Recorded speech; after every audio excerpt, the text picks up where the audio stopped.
Assalamualaikum warahmatullahi wabarakatuh. Alhamdulillahi haqqa hamdi wa syukrillahi haqqa syukri. La hawla wa la quwwata illa billahil aliyyil azim. Asyhadu an la ilaha illallah wahdahu la syarika lah wa asyhadu anna Muhammadan abduhu wa rasuluhu la nabiyya wa la rasula ba'da. Qala Allah ta'ala fi kitabihil karim, a'udzu billahi minasyaitonir rajim. Fa amma man tagha wa athara al-hayatad dunya fa innal jahima hiyal ma'wa. Wa amma man khafa maqama rabbih wa nahan nafsa 'anil hawa fa innal jannata hiyal ma'wa. Bapak dan Ibu jamaah salat subuh Masjid Babul Jannah rahimakumullah, puji syukur kita kepada Allah Subhanahu wa taala karena pagi hari ini kita masih diberikan kenikmatan oleh Allah, nikmat sehat, nikmat iman, nikmat Islam, sehingga kita bisa melaksanakan ibadah sholat subuh sekaligus juga melanjutkan ibadah puasa kita.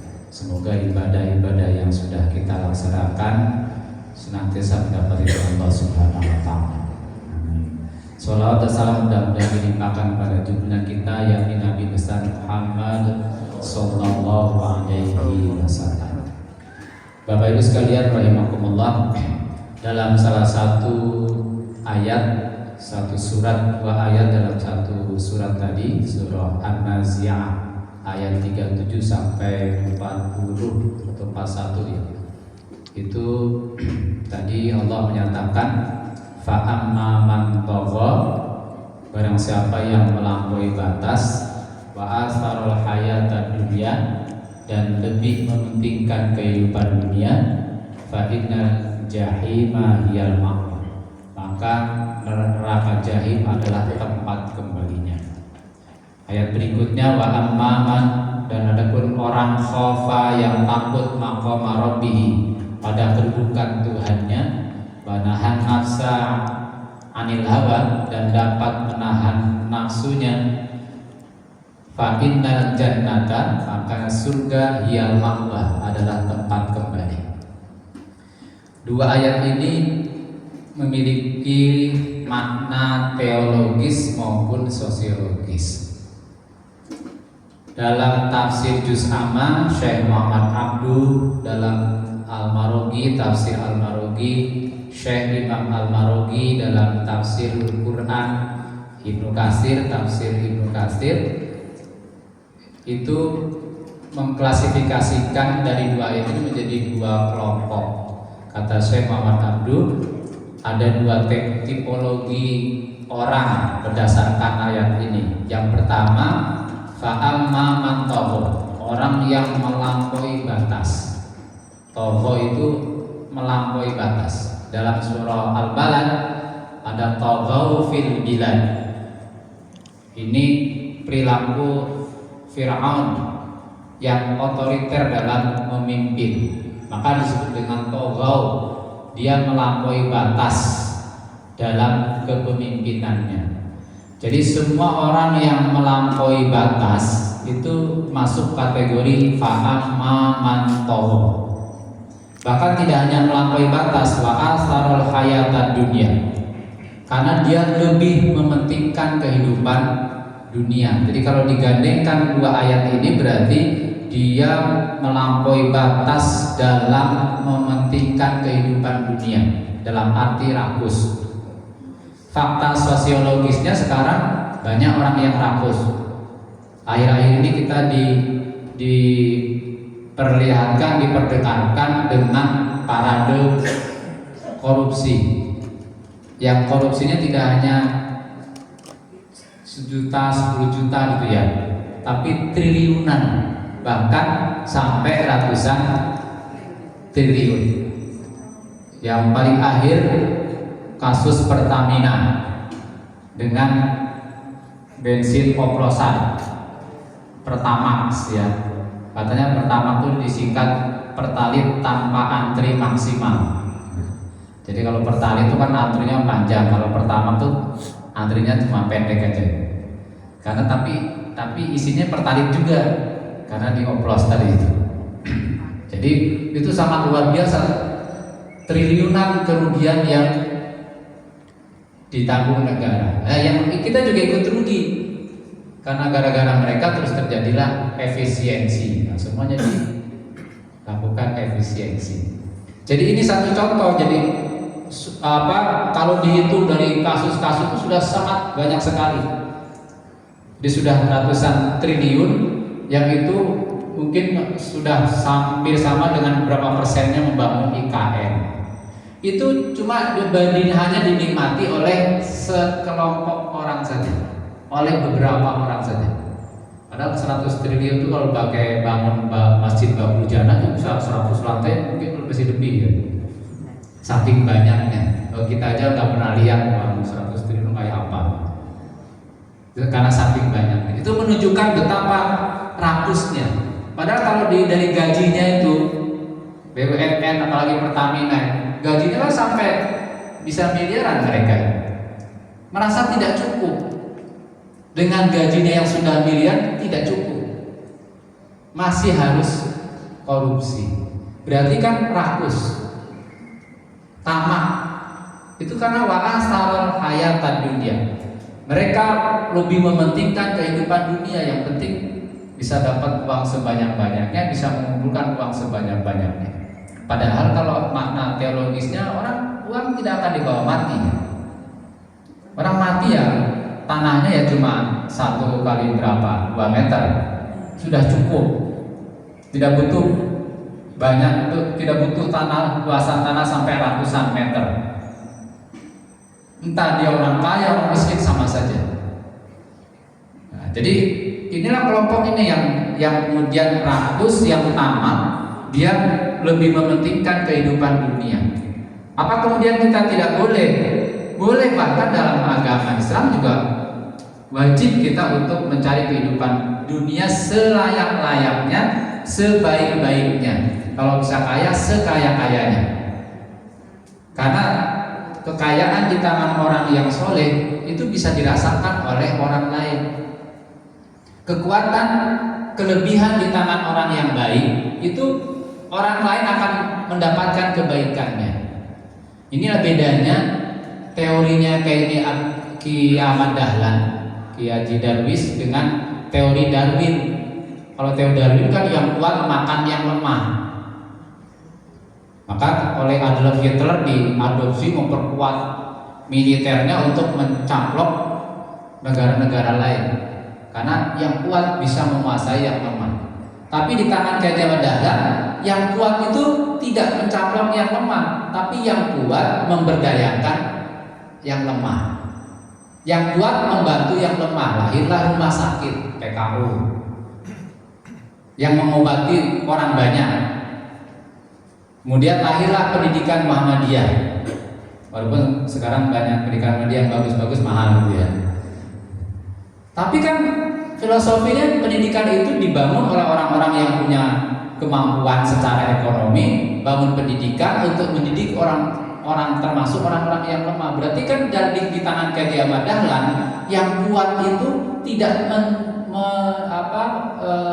mencaplok yang lemah, tetapi yang kuat memberdayakan yang lemah.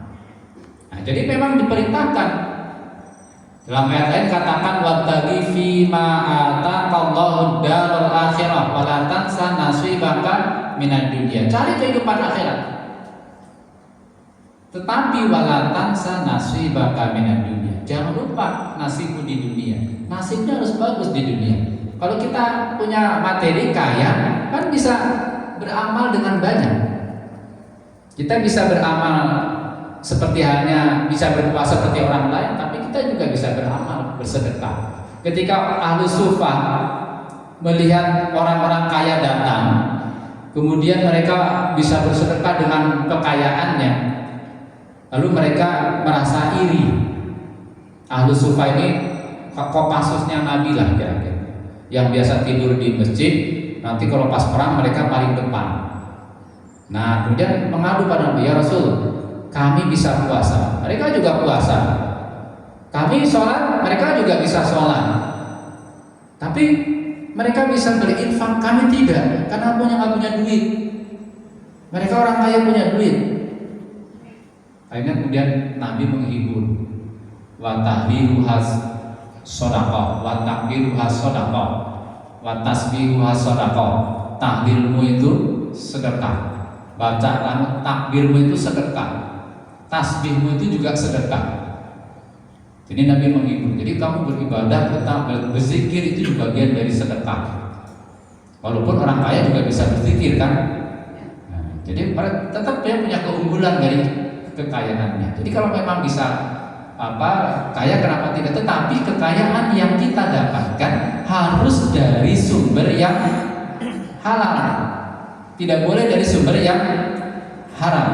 Karena segala sesuatu yang kita pakai, yang kita konsumsi, yang bersumber dari makanan yang haram, dari minuman yang haram, maka doa-doa kita tidak akan diterima oleh Allah. La yustajab, tidak akan dikabulkan. Dan sekarang udah banyak orang yang seperti itu.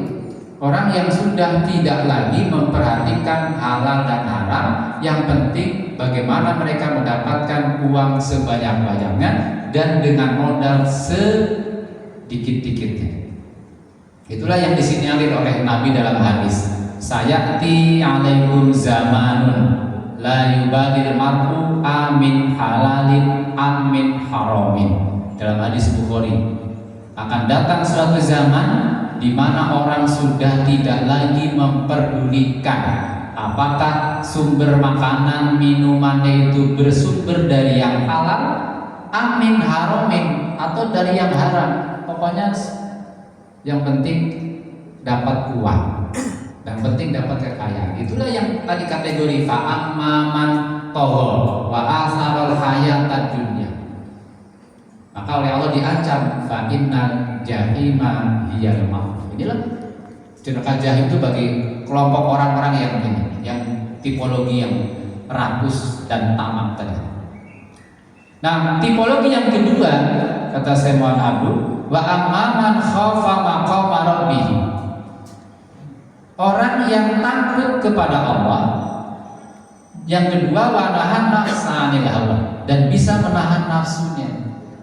Kuncinya kan memang di nafsu. Jadi nafsu itu bukan dibunuh, bukan dihilangkan. Karena kalau orang kehilangan nafsu, Bapak Ibu kehilangan nafsu makan, pasti sakit kan? Jadi nafsu itu bukan dibunuh, nafsu itu dimanage. Wanahan nafsa, ditahan itu dalam bahasa lainnya adalah dimanage. Wanahan nafsa 'anil hawa, nafsunya dimanage. Jadi tidak di asal saja. Kita memang ingin, tetapi bagaimana keinginan itu bisa tercapai, tetapi dengan cara-cara yang benar. Nah, puasa itu melatih itu. Kata Syekh Abu Bakar Jabir Al-Jazairi dalam kitab Minhajul Muslim, dia menyatakan puasa itu li'annahu yu'awidu sabra wa yuqawi alaihi. Puasa itu melatih kesabaran. Puasa itu menjadi habit bagi pelakunya. Dalam psikologi itu 30 hari itu memang pembiasaan. Orang kalau bisa istiqomah selama 30 hari, kita selama Ramadan sholat jamaah ke masjid, sholatnya selalu jamaah, kemudian senantiasa memperhatikan hal-hal yang baik, selalu melakukan hal-hal baik, kemudian ditekuni selama 30 hari. Nah, 30 hari itu adalah waktu yang tepat untuk menciptakan habit, kebiasaan. Selepas 30 hari itu harapannya terus muncullah habit baru yang baik. Jadi habit baru yang baik, yang rusak-rusak itu udah dihilangkan. Itu seperti dalam teori detox tubuh. Kan ada profesor Jepang, siapa tuh yang Osumi nama keduanya, pertama apa nama depannya. Dia mendapatkan piala Nobel karena dia dengan teori detox autofagi. Jadi dengan mengurangi nutrisi asupan yang masuk dalam tubuh, kemudian nanti sel-sel mati itu akan dimakan terus di tumbuh sel-sel yang baru, yang baik, dan kemudian itu bisa menyehatkan. Itu puasa mengurangi asupan itu puasa. Dengan kita puasa itu kemudian dapat merusak ataupun menghancurkan, membunuh sel-sel yang rusak dalam tubuh kita itu, diganti dengan sel-sel yang baru. Nah, kalau sel-sel yang baru tumbuh, kemudian maka tubuh kita menjadi sehat. Nah, teori detoksinasi tubuh itu kan luar biasa. Penemunya orang Jepang ya dapat piala Nobel dengan teori puasa itu. Kalau bahasa mereka diet itu bahasa kita puasa. Apalagi puasa kita 30 hari. Dan secara psikologis 30 hari adalah masa menciptakan, membangun habit, kebiasaan. Terus juga bisa menyehatkan. Itu kan sesuatu yang luar biasa. Maka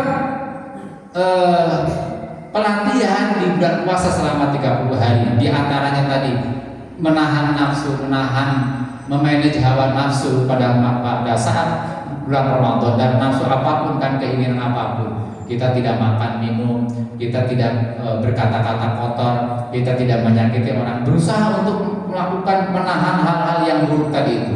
Kita konsisten selama 30 hari, insya Allah itu bisa menjadi habit tadi, kebiasaan yang baik. Selepas Ramadan, maka kita akan tumbuh menjadi pribadi yang berbeda dengan sebelumnya. Karena apa? Karena sel-sel yang tubuh yang baru, habit, kebiasaan, tradisi yang kita lakukan, tradisi baru yang semuanya baik. Itulah kenapa puasa diwajibkan Allah selama 1 bulan. Ternyata secara teori memang 1 bulan itu masa yang tepat untuk perubahan, merubah tadi kebiasaan, habit tadi. Nah, ini saya kira yang sangat penting. Nah, bagi mereka yang bisa menahan nafsu tadi itu fa'inal jannata hiyal ma'wa, maka apresiasi dari Allah adalah surga. Jadi dari 2 tipologi itu punya konsekuensi teologisnya. Satu, orang yang melampaui batas, yang rakus, yang tamak terhadap kehidupan dunia, fa'inal jahima hiyal ma'wa, neraka tempat kembali. Wa man khafa maqama rabbih wa nahan nafsa 'anil hawa. Meskipun berat, tentu berat untuk melakukan kebaikan, berat. Mana ada kebaikan yang enak. Keburukan enak, yang membuat enak itu karena setan selalu membuat sesuatu itu menjadi indah. Jadi terasa enak. Padahal sebenarnya berakhir dengan keburukan. Yang kedua ini memang berat, tidak begitu enak, tetapi berakhir endingnya itu happy, kebahagiaan. Fa innal jannata hiyal ma'wa, karena surga adalah tempat kembali kita. Saya kira mudah-mudahan kita masuk kategori tipologi yang kedua, yang senantiasa takut kepada Tuhannya. Karena kita takut kepada Allah, maka kita beribadah dengan cara yang baik, menahan nafsu dari segala yang bisa menjerumuskan kita kepada keburukan, dan pada akhirnya, pada endingnya, mudah-mudahan kita ditempatkan di sisi Allah yang baik, yaitu surga, dan kita mudah-mudahan masuk dalam surganya Allah dengan cara-cara yang mudah. Billahi wa taufiq, wassalamualaikum warahmatullahi wabarakatuh.